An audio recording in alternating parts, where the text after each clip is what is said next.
ମୁଁ ଶୁଣେଇବାକୁ ଯାଉଛି କୃଷ୍ଣ ସୁଦାମାଙ୍କର କାହାଣୀ। ସୁଦାମା ଜଣେ ଗରିବ ବ୍ରାହ୍ମଣ, ଶ୍ରୀକୃଷ୍ଣଙ୍କ ବାଲ୍ୟବନ୍ଧୁ। ସେଦିନ ଧୀରେ ଧୀରେ ଚାଲି ଚାଲି ଦ୍ୱାରିକା ଆଡ଼କୁ ଯାଉଥିଲେ। ମନରେ ଥାଏ ସଙ୍କୋଚ ଯେ କୃଷ୍ଣ ଚିହ୍ନି ପାରିବେ ତ। ପୂର୍ବରୁ ସେ ଚାହୁଁଥିଲେ ସବୁବେଳେ କୃଷ୍ଣଙ୍କୁ ଦେଖା କରିବାକୁ ଯିବି, କିନ୍ତୁ ସେ ସଙ୍କୋଚ ହିଁ ଅଟକେଇ ଦେଉଥିଲା ତାଙ୍କୁ। ଏ ଗରିବ ସୁଦାମା କାହ୍ନା ପାଇଁ କ'ଣ ନେଇକି ଯିବ? ଯାହା ହେଲେ ବି କାହ୍ନା ଦ୍ୱାରିକାର ରାଜା। ହେଲେ ଛୋଟବେଳୁ ସେ ଗୋଟେ ମୁହୂର୍ତ୍ତ ବି କାହ୍ନାକୁ ଭୁଲି ନଥିଲେ। ସେଇ ଲବଣୀ ଚୋରି, ସେଇ ଦହିହାଣ୍ଡି ଫଟେଇବା, ସେଇ ଗୁରୁ ସନ୍ଦୀପନୀଙ୍କ ଆଶ୍ରମରେ ବିତେଇଥିବା ସବୁ ସମୟ ହୃଦୟରେ ସାଇତିକି ରଖିଥିଲେ। କାହ୍ନା ନାଁ ଶୁଣିଲେ ଯେମିତି ଆପେ ଆପେ ଖୁସି ଆସିଯାଏ ସୁଦାମାଙ୍କ ମୁହଁରେ। କିନ୍ତୁ ସେଦିନ ଥିଲା ଅଲଗା। ସୁଦାମାଙ୍କ ଘରେ ମୁଠାଏ ଅନ୍ନ ନଥାଏ ଖାଇବା ପାଇଁ। ଆଉ ତାଙ୍କ ସ୍ତ୍ରୀ ସୁଶୀଳା ଏସବୁରୁ ପୁରା ଅଧୈର୍ଯ୍ୟ ହେଇଯାଇଥିଲେ।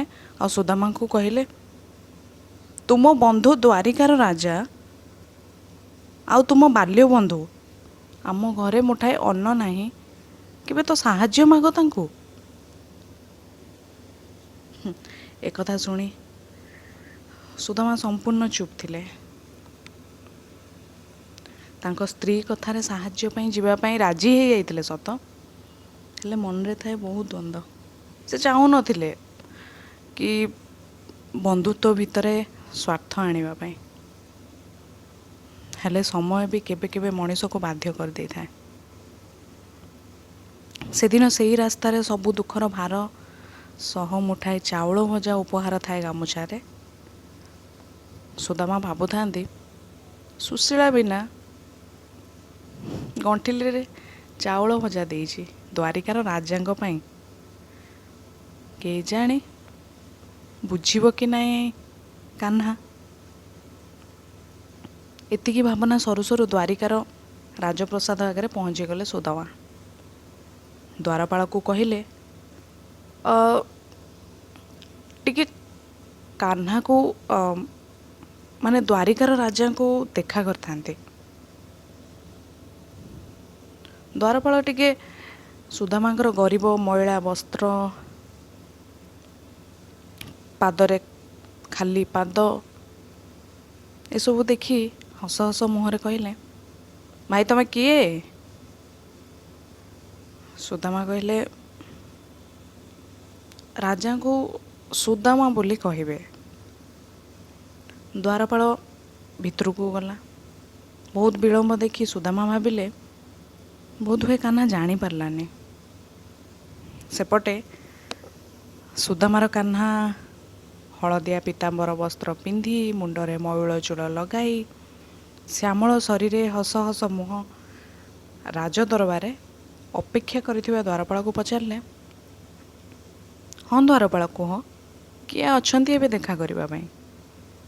ଦ୍ୱାରପାଳ କହିଲେ, ଜଣେ ଗରିବ ଭିକ୍ଷୁକ ଭଳି ଲାଗୁଛି ଆଜ୍ଞା, ନାଁ କହିଲା ସୁଦାମା। କୃଷ୍ଣ ନାଁଟା ଶୁଣି ଆଶ୍ଚର୍ଯ୍ୟ ବି ଥିଲେ, ଖୁସି ବି ଥିଲେ, ଆଉ ଆଖିରେ ଲୁହ ବି ଥିଲା। କିଛି ନ ଶୁଣି ନ ବୁଝି ରାଜଗାଦିରୁ ଉଠି ଦୌଡ଼ିଗଲେ ଦ୍ୱାର ଆଡ଼କୁ। ସେଦିନ ରାଜାଙ୍କୁ ଏମିତି ଦେଖି ସମସ୍ତେ ଭାବୁଥାନ୍ତି, କିଏ ସେ ଯାହା ପାଇଁ କାହ୍ନା ଏତେ ପାଗଳ? ଦ୍ୱାରକୁ ଆସି ଦେଖନ୍ତେ ତ ସୁଦାମା ଫେରି ଯାଉଛନ୍ତି। କାହ୍ନା ଜୋରରେ ଡାକିଲେ, ସୁଦାମା। ସୁଦାମା କାହ୍ନାଙ୍କ ସ୍ୱର ଶୁଣି ପଛକୁ ଦେଖନ୍ତେ ତ ତାଙ୍କ କାହ୍ନା ଦୌଡ଼ି ଆସୁଛନ୍ତି। ସାଙ୍ଗେ ସାଙ୍ଗେ ରାଜପ୍ରସାଦର ସୁଦାମାଙ୍କର ସ୍ୱାଗତ ନିଜେ କାହ୍ନା ତାଙ୍କ ପାଦ ଧୋଇ କଲେ। କାନ୍ଧରୁ ଗଣ୍ଠିଲିଟାକୁ ଛଡ଼େଇ ନେଇ ଚାଉଳ ଭଜାକୁ ଏତେ ଆନନ୍ଦରେ ଖାଉଥାନ୍ତି ଯେମିତି ସ୍ୱର୍ଗର ଅମୃତଠୁ ବି କମ୍ ନୁହଁ। ରୁକ୍ମଣୀ ବି ଏ ଖୁସିରେ ଭାଗିଦାର ଥିଲେ। ଏସବୁ ପରେ ସୁଦାମା ଭୁଲି ଯାଇଥିଲେ ଆସିବାର କାରଣ କହିବା ପାଇଁ। ଏସବୁ ଖୁସି ପରେ ସେ କହି ବି ଥାନ୍ତେ କ'ଣ? କାହ୍ନାର ଏତେ ଭଲ ପାଇବା ଦେଖି ସୁଦାମାଙ୍କ ମନ ଭରି ଯାଇଥିଲା ଖୁସିରେ। ତାଠୁ ତାଙ୍କୁ ଆଉ କିଛି ଦରକାର ହିଁ ନଥିଲା। ତା ପରଦିନ ସୁଦାମା ବାହାରିଥିଲେ ଘରକୁ ଯିବେ ବୋଲି, କିନ୍ତୁ କାହ୍ନା କହିଲେ ଯେ ଆଉ କିଛି ଦିନ ତାଙ୍କ ପାଖରେ ରହିବା ପାଇଁ। ଏମିତି ବିତୁ ବିତୁ 10 ଦିନ ବିତିଗଲା। ତାପରେ ସୁଦାମା ବାହାରିଲେ ଘର ଆଡ଼କୁ। ବାଟରେ ଆସୁଥିଲା ବେଳେ ଭାବୁଥିଲେ କ'ଣ କହିବି ସୁଶୀଳାକୁ। କାହ୍ନାକୁ ତ କହିପାରିଲିନି କିଛି। ଛାଡ଼, ଦେଖାଯିବ, ସେଇ ପ୍ରଭୁଙ୍କ ଇଚ୍ଛା। ଏମିତି ଚାଲି ଚାଲି ଗଲାବେଳକୁ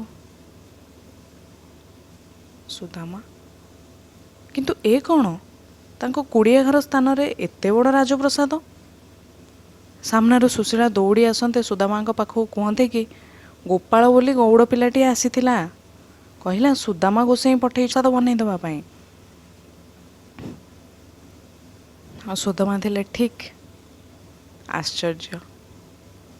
ହସିକରି କହିଲେ, କାହ୍ନା, କିଛି ନ କହିବି ତୁ ସବୁ ବୁଝିଗଲୁ ନା? ବାସ୍, ଏତିକି ଥିଲା କାହାଣୀ। ବନ୍ଧୁତାରେ କେବେ ପ୍ରକାଶ କରାଯାଏନି, ଆଉ ପ୍ରକୃତ ବନ୍ଧୁକୁ ବୁଝେଇବାକୁ ବି ପଡ଼େନି।